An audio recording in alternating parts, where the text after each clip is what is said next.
evening and welcome everyone. Welcome to episode 65 of the Fanatic Sports Podcast. I'm your host Blocker. Very excited to have listen, it's 2026. This is a big year for the Fanatic Sports Podcast, and we're already off to a massive start because we've got ACC Network and ESPN play-by-play man Ford Martin joining us today. Pleasure to have you here, Ford. Thank you so much for joining us, man. Yeah, man. Thanks for having me. And one of the cool things about what I get to do with this podcast is that I build networks and I get to mingle and rub elbows, digital elbows with very, very cool people, very, very dope individuals who work with the same like mind as myself. And adding you to the fold is really, really awesome for a myriad of reasons. But I think mainly because, look, you were very receptive. I saw, I think, just one post and the storytelling. I think this was like the game winner for Yale, was it? Or I don't know, one of the, it was an Ivy League school, I remember it, but an absolute outstanding call. And what made it so special was just in that 15 seconds of you, the way you set up and told that story was outstanding for me. Now, I started in sports broadcast as a play-by-play. Well, I didn't start as a play-by-play person, but I did get the opportunity to work in that field and really, really enjoy it. And so I'm also very, very always intrigued by those who do, and they get to do it at the high level like you do. You work for us. The mothership, as they call it. And so it's really, really cool to have you on, man. Thank you so much for joining us again. Yeah, it's great. It's good to be here. I see your terrible towel in the background, and you had a pretty exciting night last night. Game to watch. I've seen it for a long time. One of the things I always say as a Steelers fan is that I eat too much fried food to be a Steelers fan. I mean, every time it's heart attack every time. And I'll be fair. I will be fair and tell you that we should not be lining up to play the Texans in the playoffs. We should be 9-8 and getting ready to work on our offseason plan. But I don't know if you caught the news clip. They had a Catholic priest. He was like, I guess, doing something in the end zone, and it happened to be that end zone that Luke missed that kick in. And look, this is a rookie. This kid's got a big leg. He's got a bright future in front of him. Please do not at any point forget that this kid was a star throughout this year, and he had one really, really bad moment. If I'm not mistaken, I think the ground was slippery. Look, Boswell missed the PAT before. There's lots and lots of there's lots and lots of ifs to it, man. But that just, God bless him. I want to feel sad for him, but it's in my. I think I signed in part and on not having to give away as much of my soul to be a Steelers fan. Part of it was I had to sign on to never feel bad for a Raven. So this is all we got, man. All right, so for those of you who are checking us out, we are live on Facebook, Instagram, and YouTube. My man Ford here is a big-time play-by-play guy. He's also a digital content creator, and he runs a digital production company called Mach10. I'm very excited to talk to you about some of the things you've done and seen in the ACC. I've checked out. I know there's some stuff with soccer. There's football. There's basketball. Do it all guy. But before all of that, the most important thing is that we call ourselves the Fanatic Sports Podcast. And as you know, as a play-by-play person, you probably met one or two of people who inhabit the name Fanatic to the core. And those are the people that are that we try to market to as the crazies, if you will, the extra passionate. And that's my favorite part about sports is the fact that this is the first time this year, or the first time in probably 3 months that I have said the name Ravens on air. Off air, I only call them the Ratbirds, and I will not call them anything other. But I try to be professional on air. That passion and that craze is what I'm all about. So, and I see you got your Titans shirt on. So obviously you're a Titans fan. But like we talked about off air, give me any level. Doesn't matter, high school, college, pee-wee, you pick any sport, basketball, cricket, volleyball, any level. You tell me your favorite team and how you became a fan of that team. I mean, I think it's right with the Titans. They've been my bread and butter for as long as I can remember. Unfortunately, it's really because I was born in Nashville and lived there for just a few months or so, and then eventually my father, who was in NASCAR, was a crew chief for a long time. Moved over and obviously to where the all NASCAR and racing is at in Charlotte, North Carolina. And that's where I reside now, but have a lot of family over there. So I'm, all about the Nashville Predators, Tennessee Volunteers. So everything when it comes down to Tennessee sports, that's who I support. And so at least as far as my t-shirt, not the greatest day yesterday, getting beat by Jacksonville as much as we did, but, and then losing Cam Ward, but luckily, no surgery for him, as they were announced today. Just an AC joint sprain and doesn't need surgery. So we'll let him heal, and hopefully he returns and comes back better because he's brought a lot of exciting things. At least this year, he's gotten better throughout the year. But I've seen a lot of those injuries happen. Young, promising quarterbacks. Marcus Mariota had a great second year and then broke his femur, and then he really wasn't the same after that. So I'm expecting hopefully more things here from this team, so we'll see what happens. Fingers crossed. Prayers up for Cam that he comes back fully healthy. He's a fun kid to watch. His story's fantastic. No stars out of high school, which I kind of, I've got a bone to pick about that because a lot of these kids were in that COVID year.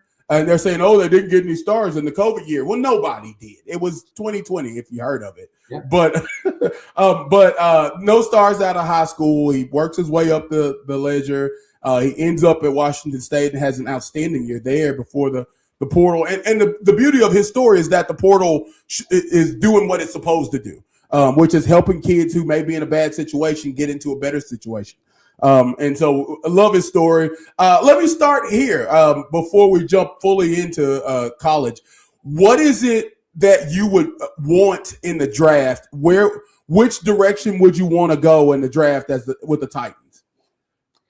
Well, there's a lot of holes that need to be filled. That's for sure. Correct. Look, Tony Pollard isn't getting any younger in the backfield. I mean, I know he's coming off, which I would probably argue the quietest 1,000-yard rushing season in recent memory. You look at the receivers on the outside. Calvin really just broke his ankle. And you have two young, promising wide receivers, Chim DK, who's I would expect to be an All-Pro. I mean, he had a great we'll just announce to the Pro Bowl as a returner. He had a great receiving season. Kind of reminds me a little bit of Amon St. Brown, the way he kind of plays and kind of his story a little bit. Alec Iomanner is a really good outside receiver. I think he's more of a wide receiver 2 at best. Yeah. So you need a wide receiver. So you're looking at a guy like a Carnell Tate coming out of Ohio State, a Jordan Tyson. Those look like they're going to be the top 2 receivers in the draft. Okay. But you look at edge. I mean, you got Bain, you got Reese, you got Falk out of Auburn. Like you got a lot of good edge rushers coming out in the top 10. So I expect Las Vegas and the Jets. I would expect to go quarterback. We'll see what Dante Moore does if he returns to Oregon or not. Sure. But Cardinals are going to have probably the best. I mean, I would probably expect them to look quarterback in free agency, and maybe we'll see what they do as far as the draft. But Tennessee gets the second choice when it comes to that. So there's a lot of holes that need to be filled. So that's why I was hoping. I mean, we were one. Go back to the Cardinals game, I think in week 5, and it was the running back for the Cardinals dropped the ball at the 1-yard line, Yeah. And that jump started Tennessee coming back in the fourth quarter. They were down 21-6 in the fourth. They came back to win that game for their first win of the year. If you didn't drop that ball at the one, you're looking at Tennessee picking number 1 overall and trading the house and getting a lot of picks. Yeah, I think what Chicago did in 23, or was that 22 or 23 when they gave away Bryce Young for a farm. I think that was 22 or 23, but I would say 22 when they traded, I think that's it. No, it was 23 because 24 was Caleb Williams' first year, so it was 23 was the year before that. So okay, so what they did in 23 was, I think that's going to be a blueprint for a lot of people. You would think because the Titans have a lot of holes, so do the Raiders. Honestly, I mean, I know the Jets need a quarterback, and I'll be honest, I know Mendoza's looked really, really good, and I saw something on Twitter the other day that said he sounds like if ChatGPT talked. Like he just always says the right thing. But I mean personally, I would look at if I'm the Raiders, I wait for a more dynamic guy, and I feel you trade down to 9. I mean, think about what if they traded with you guys and took y'all's pick, then there's a ton of options, and I think that's the blueprint is instead of going to get that number 1 guy right away, especially if you can't protect him, which was another question. I actually, ironically enough, that you're a Titan fan, I was speaking with our podcast. We had our fantasy championship yesterday, our championship celebration, anyways, and so we were talking about the Titans, and that offense is a good looking offense. There's a lot of great pieces, but the offensive line may be the one thing on offense that may be the most pressing. I'm a Steelers fan, so naturally I saw Dan Moore quite a bit, and I thought he was a pretty good offensive tackle, but I don't know if he's the premier guy to protect your quarterback. So that might be an option as well. But like I said, a lot of holes to fill, and that number that top pick can fill a lot more holes now, and then it speeds up the process in the long run. So that's got to be the blueprint, I would think. Yeah, and we just need a lot of help. I think that's for sure. So I'm kind of glad the season's over. Well, and in the division that you're in, I'm actually starting to work on the prep for our postseason run and wrapping up the NFL season. And when we talked in the preseason, I did not expect the AFC South to be as competitive as it was throughout the season, especially when the Colts were as dominant as they were to open up the season. And I just had the feeling that the Texans were going to bring it back around, and that I didn't expect the Jags to, really put it all together the way they did. So, I mean, it's just really, really impressive to see what that division ended up being here in the end at Week 18. It's I definitely didn't have that on my bingo card. So, I think a lot of people, the AFC South was sort of the butt of every joke. And now it's turned out to be the NFC South this year. But it was a long time. The AFC South was that, and they've pretty competitive. And I mean, if Daniel Jones didn't get hurt, you're looking at maybe even 3 AFC South teams getting in the playoffs. Yeah, absolutely. And another amazing story that there's going to be a bunch of them that are going to come out at the end of the season. Just players that comeback players you don't expect. The return of Daniel Jones looking like he was he should have been a 6th pick. That's just, because his entire time in New York, he played like a 6th rounder, not a 6th pick. And so for him to come out and be so good this year, it's a shame that he hurt himself, but it's just a blast to have watched all of that and, what it meant for the entirety of the league. So look, we're short on time, and so that means that you're guaranteed you have to come back so we can spend a little more time. But I want to jump into a couple things really quickly. The first one being the college football playoffs and the portal news. I know you're over at the ACC Network, so you're getting a firsthand look at a lot that's going on in the ACC and a quietly competitive conference. Talk a little bit about what you've seen in the college football playoffs and portal news that piqued your interest. Yeah, I think there's a lot of things you look at it right now. I know that Texas Tech just got the number one quarterback, I'm forgetting his name, but from Cincinnati. They've had a pretty good, at least, start to everything right now so far. I think another one, when you look down the SEC, Ty Simpson, it's looking like, when On3 was talking about earlier this week, what changes, what might go on as far as if Ty Simpson gets it's looking like maybe a top half of a first-round grade. He's going to enter the draft. And obviously, if Dante Moore returns to Oregon, that might open the door for Ty Simpson. I know he didn't really play as well as he wanted to down the stretch. Obviously, getting pulled in the Rose Bowl wasn't great, but it's looking like there's some at least reports out there that Tennessee would be a good fit if he does return, because there's talks about him moving into the transfer portal if he comes out and moving to a rival like Tennessee. You don't really see a starting quarterback at Alabama want to move on, especially a player that could get a first-round draft pick or a first-round grade. So that's going to be a big question. So, but I think we look at the playoffs right now. It's I think what the committee might make a change of this season again, instead of, they made a change obviously as far as the seeding.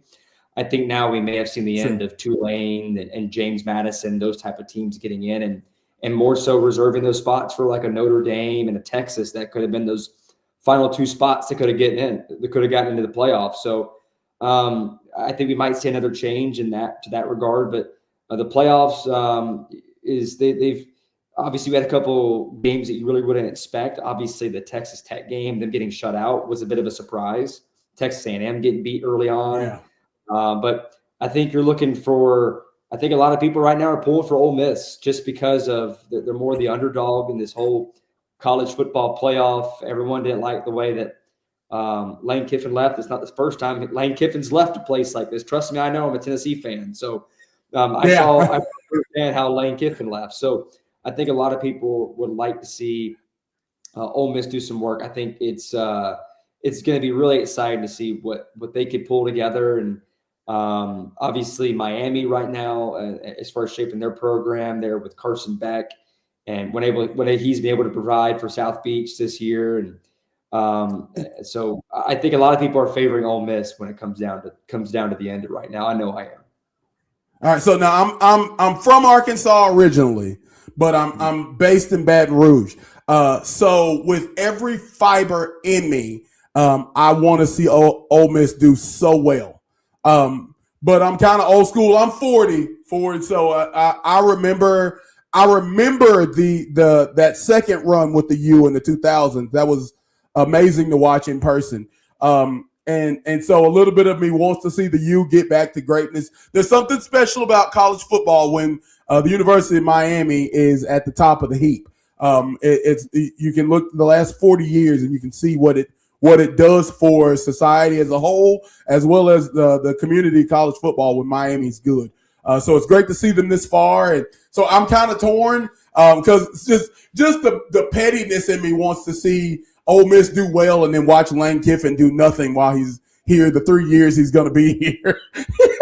And then he's going to move on. He's going to get an NFL job. I'm sure of it. I got scared for a little bit. Every time the LSU fires their head coach, as a Razorback fan, I get very scared because there's some freak athletes around here. I don't know if you've heard of any of the receivers that come out of here, like Justin Jefferson. I know J.J. McCarthy hadn't heard of him, but the rest of us have. Jamar Chase and those crew. There's a ton of athletes, and one smart offensive mind will make LSU a dangerous program. If you don't believe me, see the 2019 LSU Tigers and what Joe Brady did for that team. They were beating people by 35, Ford.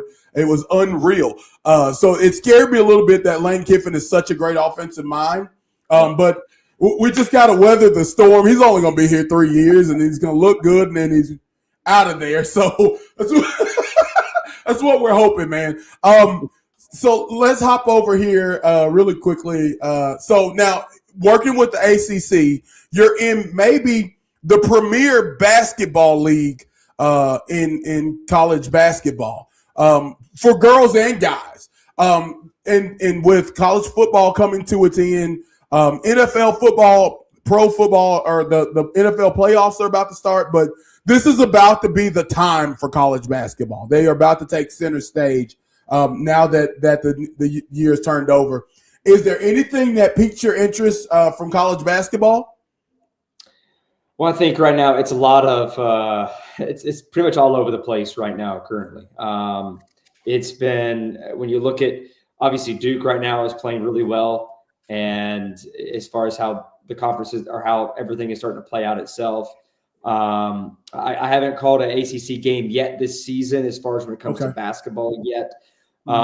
It's been more of I think my hand's been on a lot of other things here to start the year, from motorsports and the football side of things cutting off and everything.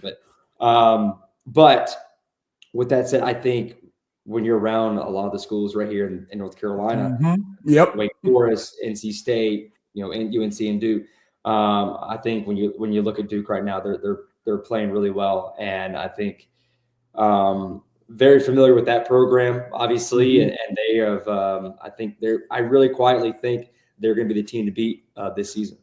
It looks like it. So the Razorbacks play both Duke and Michigan State. I underestimated how good Michigan State was. I was fully aware with the Boozer Brothers show coming to Duke how good they were going to be, and Duke has lived up to that billing by far. Now they haven't been like dominating people, and I know they took a couple L's. They took one loss. I'm for sure they've only got the one loss, if I'm not mistaken, right? And that was kind of a shocker. I was shocked at the way they were able to withstand and beat Michigan State. Those are the best two looking teams, but there's still Arizona. Arkansas is pretty good. There's a lot of really good teams. Like I said, it's a bit chaotic in college basketball. And again, as a cheerleader for foolishness, Ford, I can tell you, I'm a big fan of all the messiness that one team beats another, and then that team, it's all over the place, and I love to see it this time of year, and it's going to make for a fun spring going into and a fun March Madness as well. So really looking forward to that. Yeah, I mean, you got Arizona right now at the top right now, and I know they're going to be tough, but I think just based on the long run, it's I said it before the year, and I say it now. I think Duke is still going to be the team to beat. I absolutely agree with you there. So we got just a little bit of time left.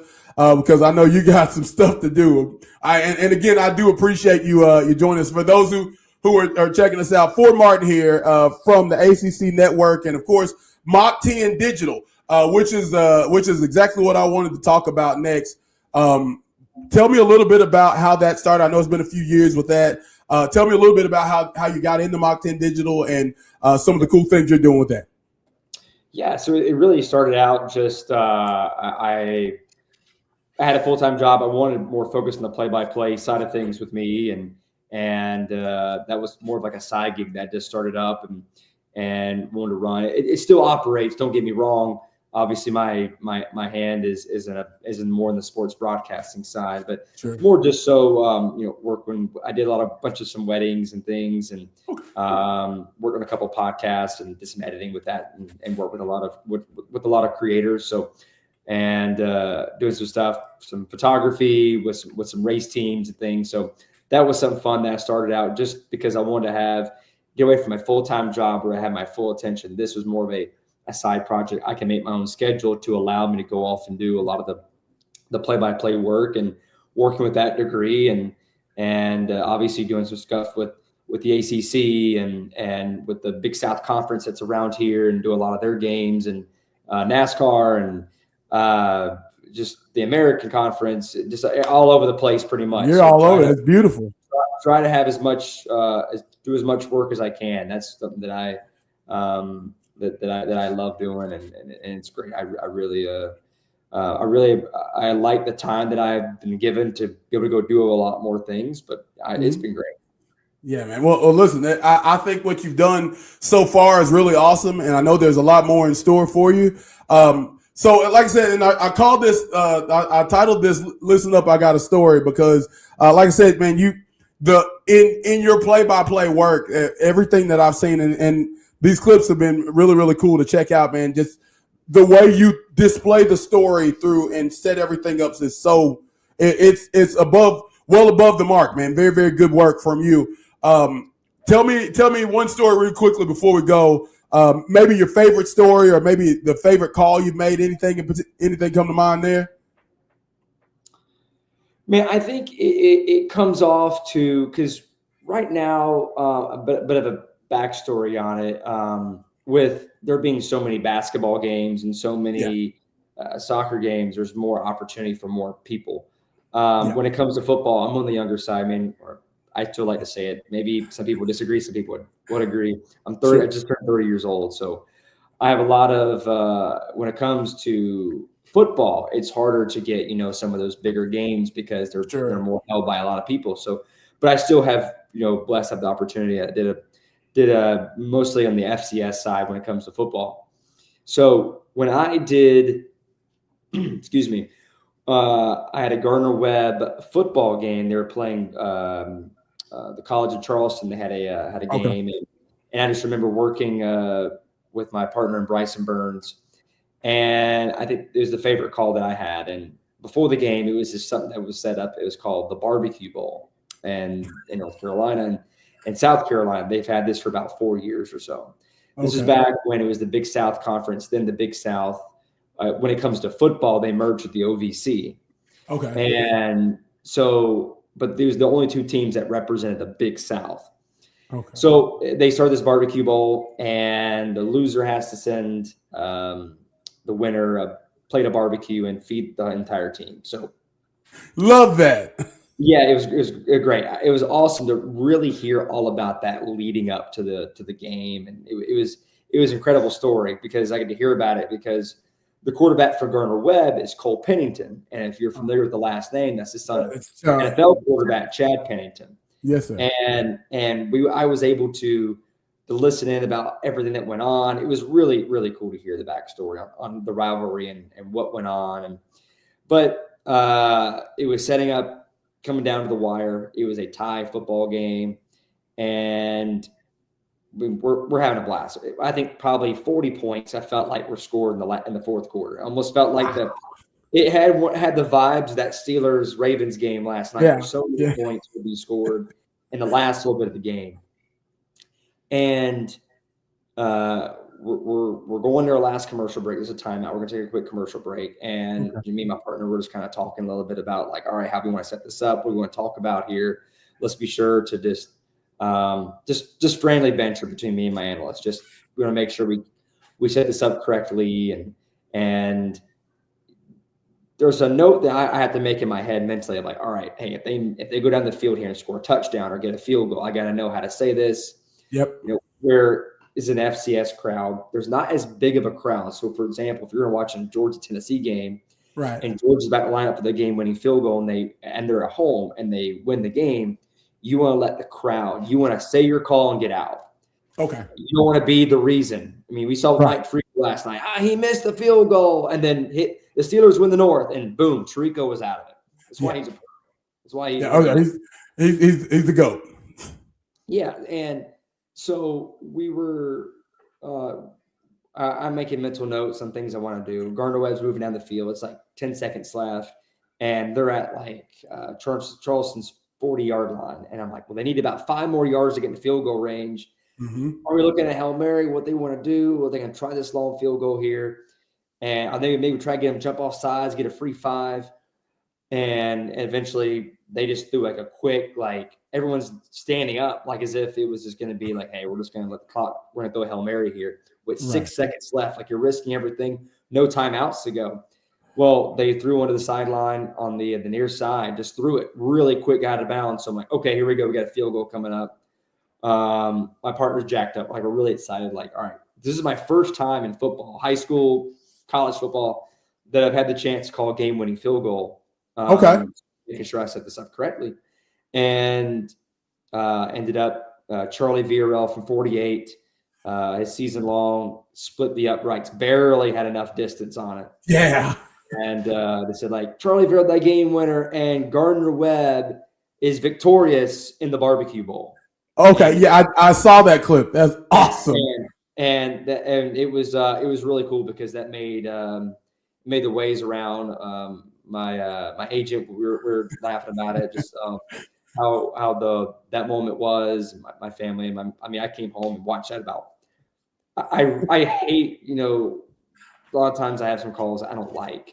Okay. I hate listening to some of my calls, but I have to go do it sometimes. But that was one call I was the most proud of, because I felt like, hey, it's one of those where I'm driving the way home and I'm like, man, I felt like I really nailed that call. That can mean a lot, for me and everything, and put it on social media. And it did well as far as the feedback and views, and which is something I love doing as far as the social media stuff. And that's the only way you got to stand out and doing stuff. That's and right. I thought something that really, makes my stuff stand out. And but I really enjoy that stuff. And that was a call that I really appreciated and loved, and I look back on it still, and it's a pretty cool moment.